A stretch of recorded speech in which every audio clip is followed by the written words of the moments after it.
WWE Summerslam Night 1 is in the books, and the overall theme of the night is a night of the Ruse. And I'm going to expound on why there were multiple ruses throughout the night, so stick around for that. This was a Ruse line is it anyway, a kiss from a ruse. Even Michael Cole touting it as the ruse of the century. You know, Seth Rollins is the ruser of the world. All right, enough of the puns, but you get the point. So I'm going to break this whole event down like a shotgun, like I normally do. We're going to get to all of the exciting events that happened here at SummerSlam Night 1. The opening match was Roman Reigns and Jey Uso against Braun Breaker and Bronson Reed. Typically, this would be a standard tag match, but the way that it was laid out, you would think it was a Bloodline Ruse match. Yeah, okay, I'm done. I'll see myself out. All right, so honestly, this match opening the show, and given that I kind of predicted that Roman Reigns and Jey Uso were going to walk away victorious, it was kind of obvious, given the go-home math here, that it sent me from thinking 70% that Seth Rollins was going to cash in at the end of the night to 100%. It's just the way that the WWE lays out their PLEs in some of their bigger events. If you open with a big match that could have been a main event and the good guys go over to send the fans home happy or to get them ramped up at the beginning, then they usually bookend it with something that was like a screw job that the fans are disappointed about. It's the way, and vice versa. You know, sometimes you open the event up and it leaves the fans a little dejected, and then by the end, the crowd is up and cheering and they go home happy. That's kind of a tale of two PLEs there for the way that the WWE usually books them and lays them out. And typically, you know, there's exceptions to rules, of course, but looking at the way that Roman Reigns opened this event, it just showed me that they weren't going to, you know, have two big moments like that at either side. And there's other examples of this throughout the event that I'll get into later as well. So this was a great way to open up the show. Got the crowd going, you know, 55,000 people, and it looked every bit as full as it did when I was there at Cleveland last year. Very similar setup as well. So I wonder if they're going to go with similar themes going on the SummerSlam tour to these big stadiums. Maybe we'll see that type of look, which I thought was a great look live. And looking at it the way that they did it in New Jersey, it looked every bit as fantastic as it did when I saw it live. Braun Breaker is evolving. He is sinking into his character beautifully. And it really feels like he should be in the ring with top guys. The way that he, you know, made fun of Roman Reigns, the chants that he gets, you know, talking mess in the ring, the way that he kind of like, is cerebral around the ring and picks his spots, and then he gets this extra speed where he just goes off. The guy is ready for that top spot. He gets better all the time, and he can only get better being around these guys like Roman Reigns and like Paul Heyman that are going to help him like really understand his character. And something that I noticed in this tag match was that Braun Breaker is believing in himself. There is a confidence that exudes outside of the cockiness, you know, outside of his suaveness, you know, like he's believing in himself, and that will only allow us to believe in him more. And see, that's, you know, there's a very select few that can actually do that. There are some wrestlers, superstars even, guys and gals that believe in themselves so much that we believe in them in return. And I think with Braun Breaker, he's on the fast track to that, and the sky is the limit. There is a select few that can reach the pantheon of guys like Stone Cold Steve Austin, like The Rock, like Hulk Hogan, like Randy Savage, like Roddy Piper, like Ric Flair, okay, that believe in themselves so much that we buy into them whether we're supposed to hate them or whether we're supposed to cheer them. And Braun Breaker, I'm not saying he's there yet, but Braun Breaker is on the fast track to get up into that very rare air. Undertaker is also another one. I'd be remiss if I didn't mention that as well. Roman Reigns is at his best physique-wise, confidence-wise, in-ring ability. That dive over the top rope got so much height. It really reminded me of The Undertaker diving over the top rope onto Shawn Michaels and the officials and agents and security at Ground Zero back in 1997, I believe it was. He got so much height. And it's rather sad to me. I'm just a little melancholy because Roman Reigns spent so much of the beginning of his singles rise to the top in the WWE getting forced down our throat by bad creative, giving him, funny little silly little one-liners. It wasn't even funny, like suffer and succotash and all of that it was tough for us to believe in him, going back to what I was saying about Braun Breaker, because he didn't believe in the material. And now he gets to walk out and fully be involved as himself, involved in his character, believing in his character and his abilities so much that we believe in him. And every year we have seen less and less of Roman Reigns. And it's something that the WWE universe, it's something that the wrestling world needs, is someone like Roman Reigns week to week on WWE television, not just wrestling all the time, but just being around. I think it brings a certain excitement and interest in, and he's got other ventures, he's doing movies and he's got his family. He's a family man. He's got like 1 billion kids, and of course, he has that history with leukemia that's gonna be with him for the rest of his life. So I understand that, and as a human being, I respect that. But as a wrestling fan, I'm selfish. As a wrestling old head, I really believe the wrestling world is better when you have more guys and gals like Roman Reigns. And I just want to see more of Roman Reigns, especially at this level. So rare to see a superstar in professional wrestling like Roman Reigns, and it's so exciting to see, and I think it makes everybody better around him when he gets to work with different people and he's around a lot more. I think Roman Reigns coming in for big matches a la Brock Lesnar and Batista and other wrestlers that have done that previously, like The Undertaker towards the end of his run, that's all fine and dandy and I get it. But Roman Reigns working with Obafemi, Roman Reigns working with Braun Breaker, Roman Reigns working with Bronson Reed, Roman Reigns working with Jacob Fatu, Roman Reigns working with Aleister Black. It's only going to make those guys better. And not given the opportunity to work with those guys because of his limited schedule, I think it really hurts. And speaking personally, and like I said, I get all of the limitations that Roman Reigns has, and I'm not asking him to come out full time given all of the things that he's going through, but I'm selfish. And as a wrestling fan, I just have these fantasy booking ideas and these theories about this, and I'd like to see more of someone like Roman Reigns, because there's the wrestling industry, the wrestling business is starved for guys like Roman Reigns. It's a testament to where he's gotten, given what he was given, 10 years ago. But moving on, given that Jay and Roman win here, I fully expect Braun Breaker to write Roman off TV as soon as Raw this Monday. Now, I did a predictions video on Raw. I'm going on Raw after SummerSlam, both nights, and I'm going to do a review of Raw, or just give my thoughts in general on Raw next week, which is something I don't typically do.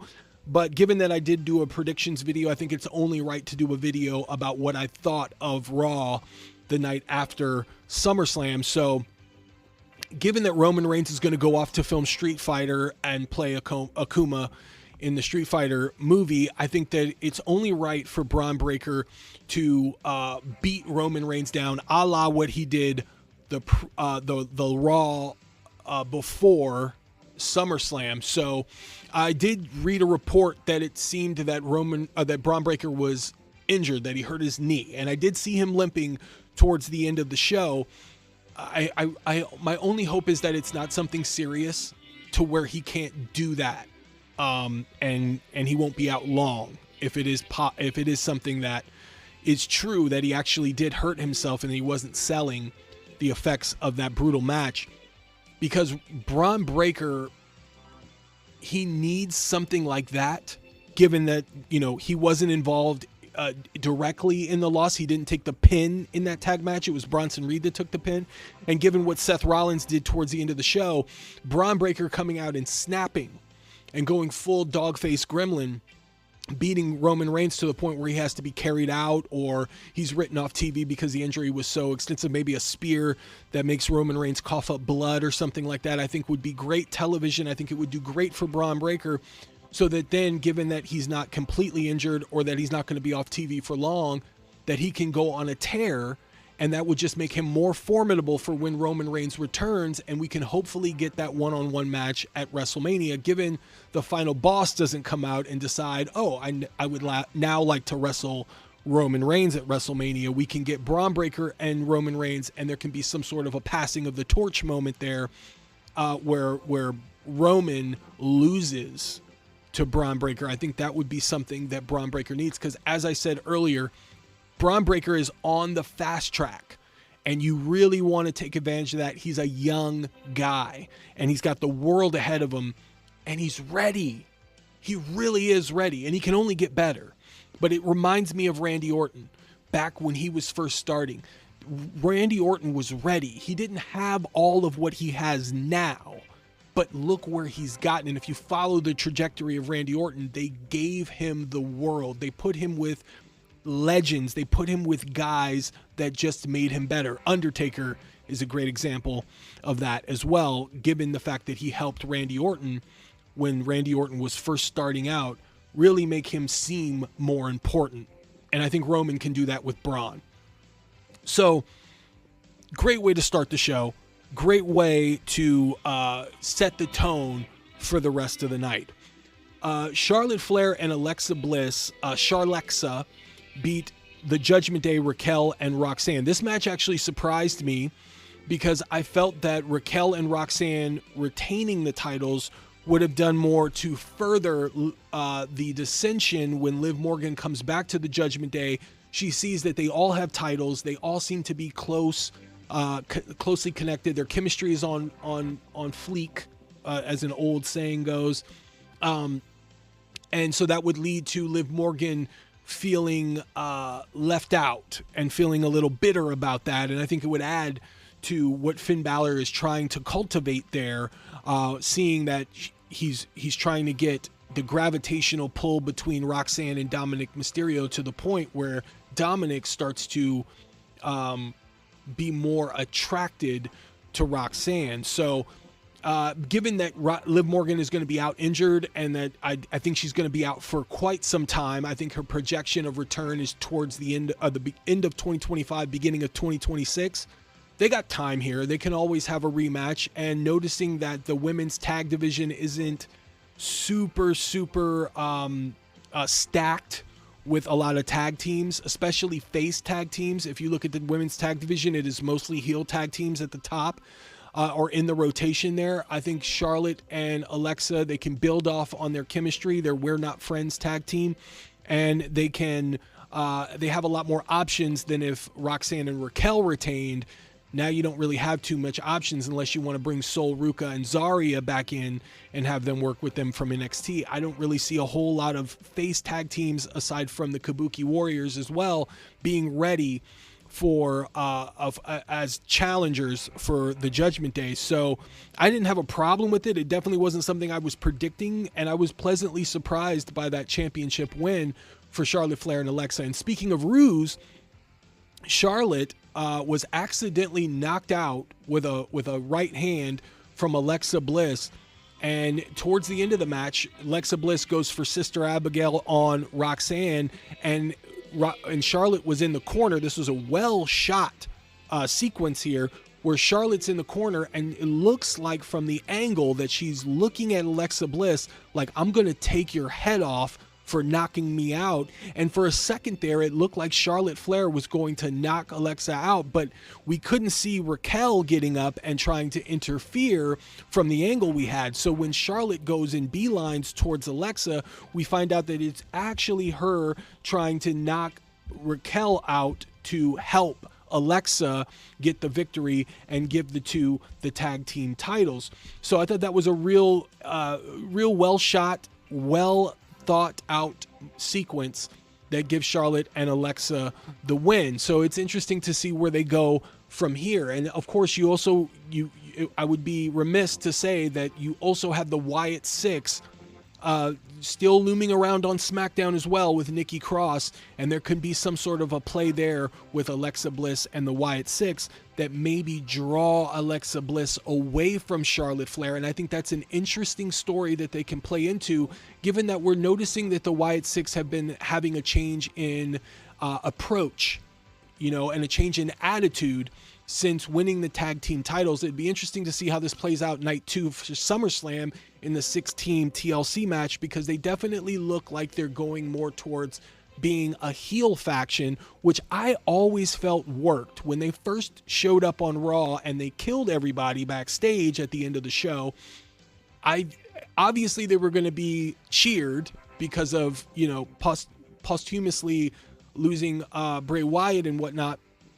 I always felt like they were going to get cheered anyway, but I felt like the group would be better served being heels, because they're killers, they're serial killers, they're ghosts, they're supernatural, So I think that them leaning into that, I think, would work a lot better for them, and them trying to pull Alexa Bliss back, maybe using some supernatural tactics, which I know a lot of people aren't a fan of, and I'm sure a lot of people are going to have comments that are contrarian. I think that if they lean more into that and maybe try to hypnotize or program Alexa Bliss to move away from Charlotte Flair, I think there's a great story there with that. And I'd like to see that play out over time. And I know that's not a popular opinion, but, I grew up in the supernatural era with Papa Shango and The Undertaker and those things like that. So I don't mind that at all. And I know it can be hokey and cheesy and everything like that, because I know I'm hokey and cheesy. So I'm fully embracing all of that stuff. But yeah, really decent tag team match there. I thought everybody played their part well, and it was well executed. Sami Zayn beat Karrion Kross. Now, had Kross won, Zayn would have had to admit that Kross was right, that Zayn was not a good person. Since Sami Zayn won, Kross has to admit that he was wrong about Sami Zayn. Very interesting the way that this match played out. It was not very long.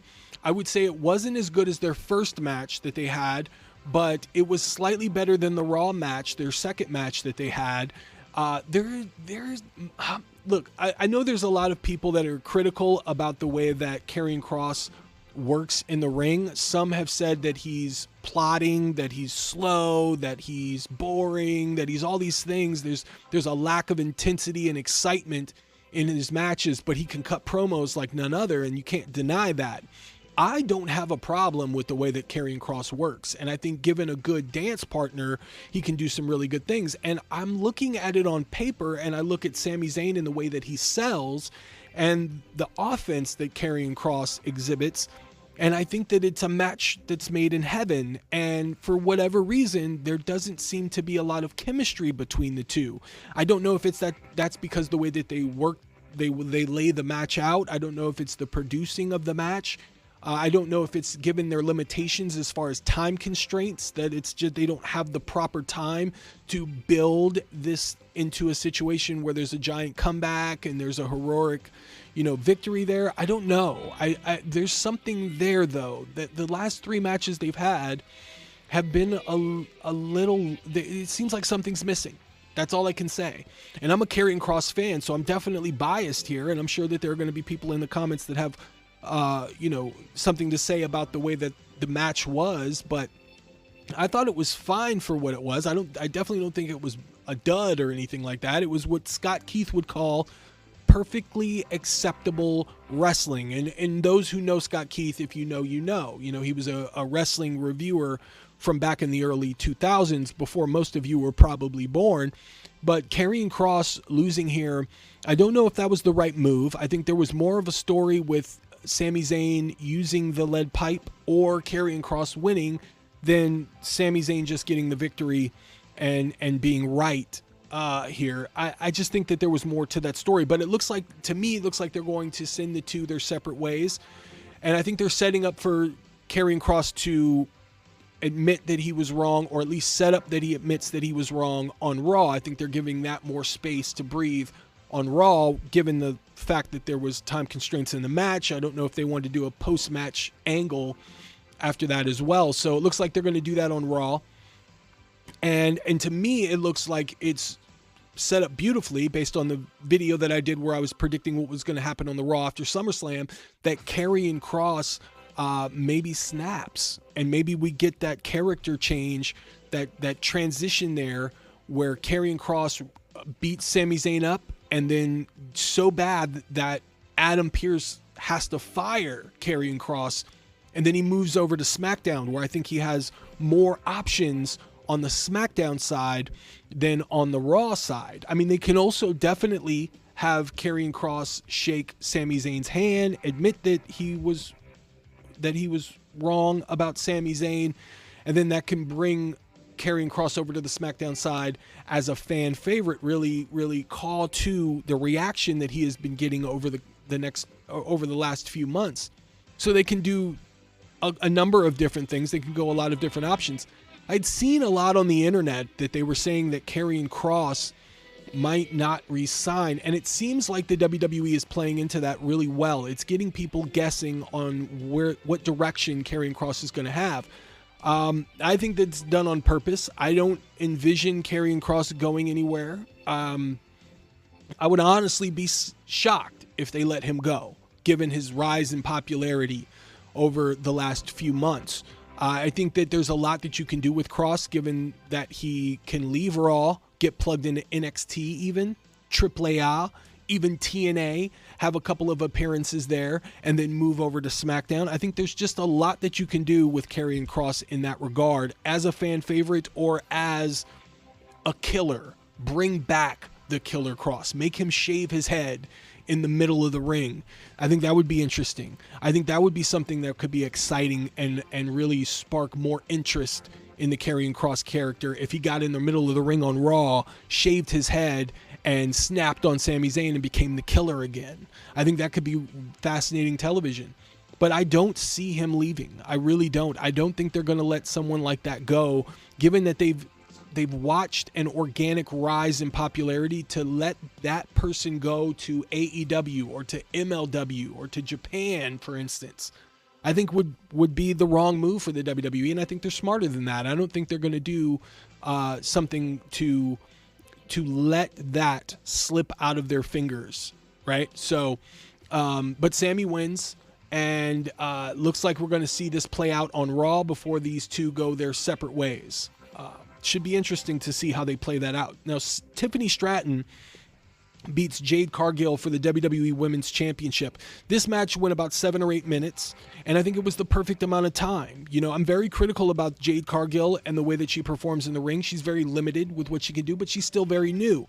And I think she reminds me a lot of the Ultimate Warrior or Goldberg as far as the types of moves that she can do that make her look good, but she can't really get outside of a certain box just yet. And Tiffany Stratton being so new, as well as Jade Cargill, it was interesting to see them calling the match in the ring because there wasn't a veteran presence there to help the match play along. You know, like usually in the tag team matches that Jade's had, or Tiffany Stratton's championship matches with Trish Stratus and Nia Jax and everything, there was a veteran presence there to kind of work them through and play off of their strengths. You didn't see that in this match, but even though they did not have a veteran presence in the ring there, I think they did the best they could, and they had a banger. They really did a good job, and I was really shocked how much I enjoyed this match. It was probably one of my favorite matches that Jade Cargill has had, and I think they have great chemistry in the ring. They did a good job. I mean, Jade's best dance partner to this date has been Naomi. But I think Tiffany Stratton isn't far behind in that regard. And so now you have Tiffany Stratton building up her momentum as a dominant champion on the SmackDown brand. And given the fact that Jade lost very clean in this match and the look that she had on the outside of the ring after her loss, I think it is important to note that we may see a change in character of Jade Cargill. And given that Naomi has moved over to cash in on the Raw side, instead of, given what we expected, Naomi would have been involved in this match, I don't know if they pivoted, but it definitely seems like they pivoted and they moved in a different direction, because they're not finishing that feud between Jade and Naomi, but they're letting it still linger so they can always walk back to that.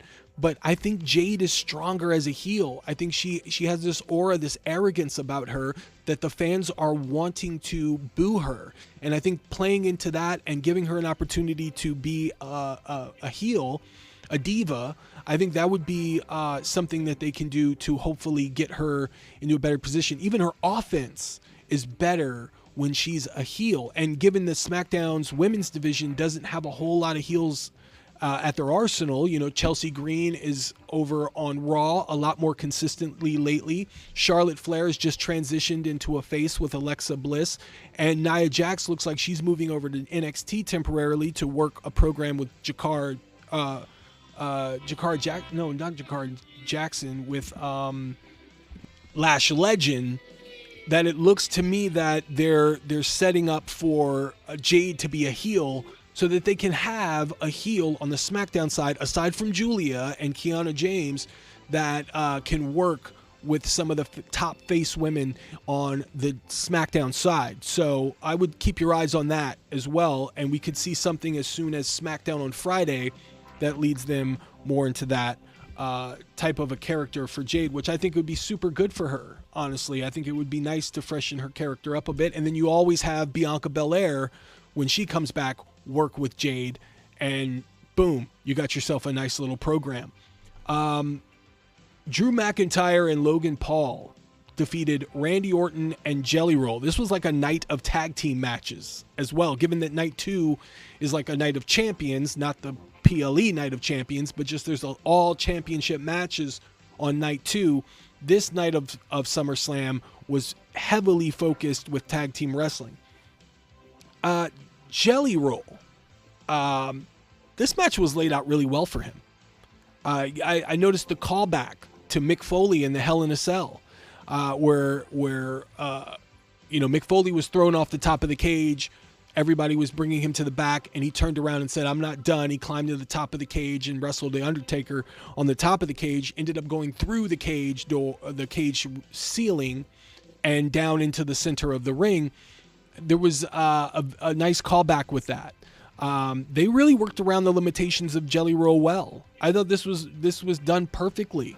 I don't think we all felt like Jelly Roll was going to be dominant in the ring. He had a lot to work with here. Logan Paul, phenomenal in his selling of Jelly Roll's offense and making Jelly Roll look decent in this manner.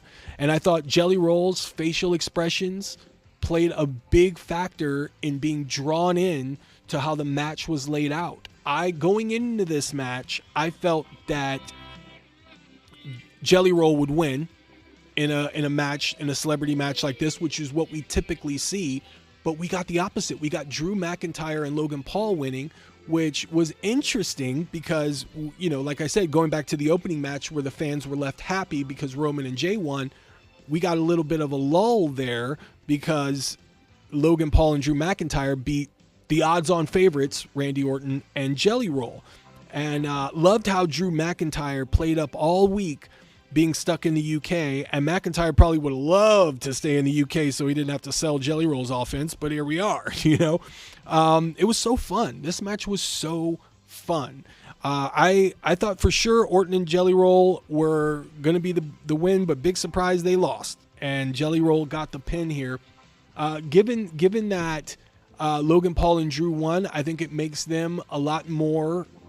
They give them a lot more momentum going into SmackDown. You can continue things with Randy Orton going against Drew McIntyre, going against Logan Paul. As I stated before with Karrion Kross going into SmackDown, if he was a fan favorite, then you can pit him against Logan Paul, and there were subtle hints that was going to be a program. Please give us that. I think you can get a lot out of that. Like I said, Logan Paul makes a lot of people look good with his offense, his smarminess, his cockiness. Karrion Kross can bounce him all over the ring and make Karrion Kross look bigger than he's ever looked in the WWE. So I would like to see that. Jelly Roll, even in loss, even losing, he added some credibility, a lot of guts it took to especially take that Paul from Grace or whatever that was called from the top rope off the ring, outside of the ring through a table, the way that he took that. I know that didn't feel good. I mean, that table had no give.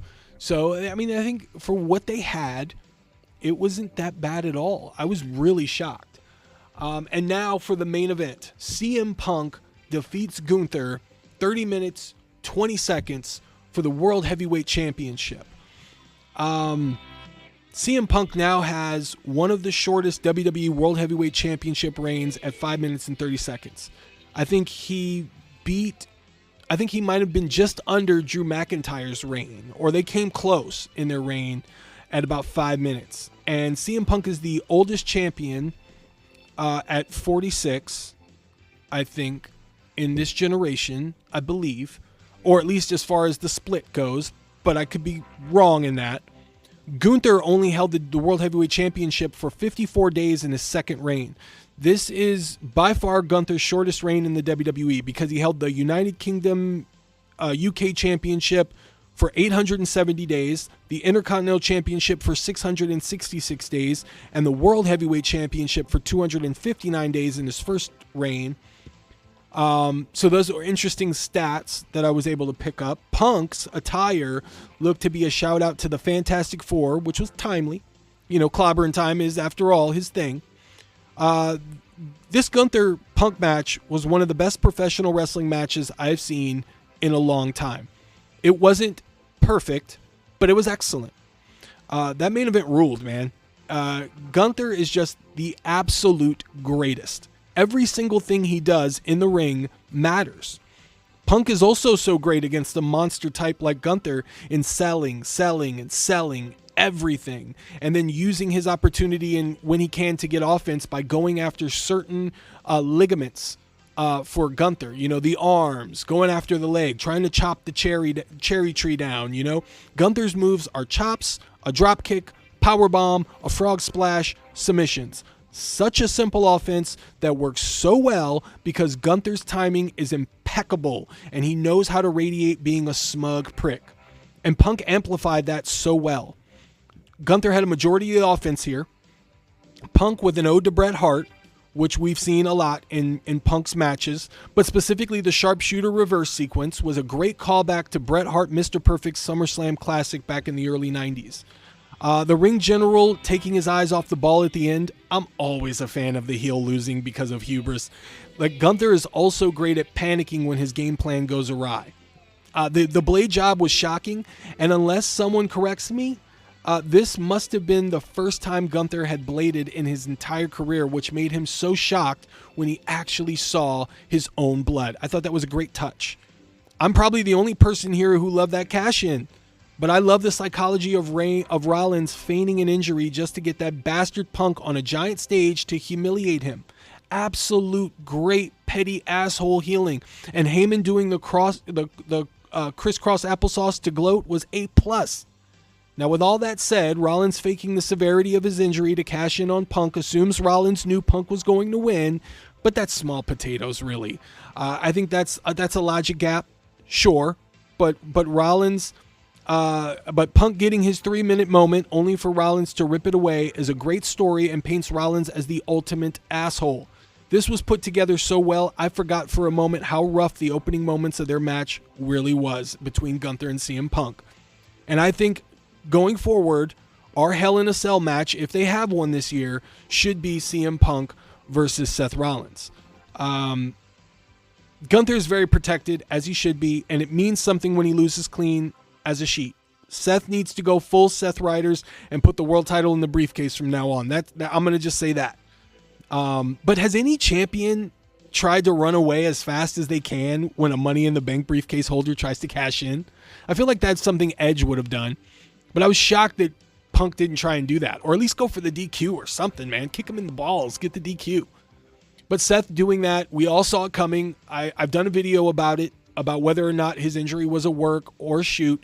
I think all credit goes to John Pollock and even Dave Meltzer, because they successfully predicted that this was all set up way ahead of time. So props to them for being ahead.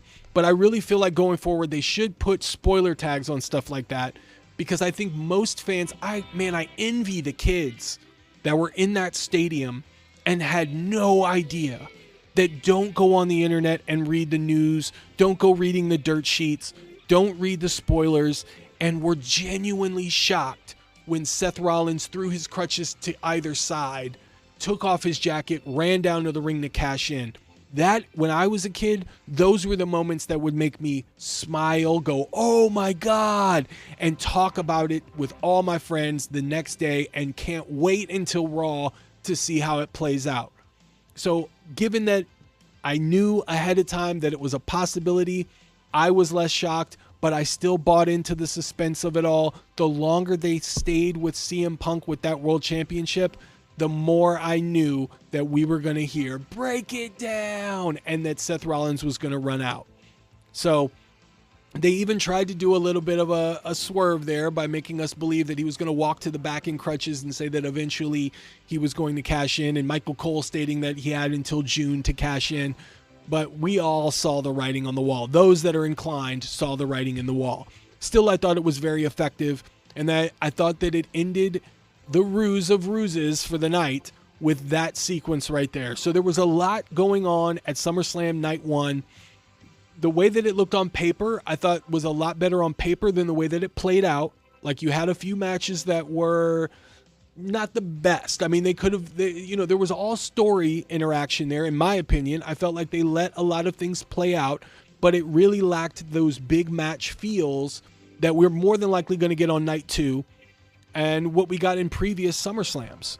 So it definitely ended on a high note. It bookended, it started off strong, it ended strong. That leaves for a very decent SummerSlam Night 1 that still doesn't take all the air out for Night 2. Night 2 has an opportunity to take the momentum from those two big moments at SummerSlam Night 1 and really hit the ball and knock it out of the park, right? So that's all I got to say. Thank you guys for sticking around so long. I know it was a really long-winded review of SummerSlam Night 1. Those that have stuck around for this whole thing, you guys are real ones. I'm going to get ready to go watch SummerSlam Night 2, and we're going to talk about SummerSlam Night 2 for tomorrow. And, of course, I'm going to have thoughts on the Raw after SummerSlam after that as well. Thanks for checking it out, you guys. Thumbs up on the way out. It's completely free, and it's much appreciated. Helps me get the algorithm going so that more people can enter the portal of pro wrestling, where we can talk about the thing that we love, the thing that I've loved since I was 3 years old. Thanks for checking it out, you guys. Stay tuned for a lot more. Take care now.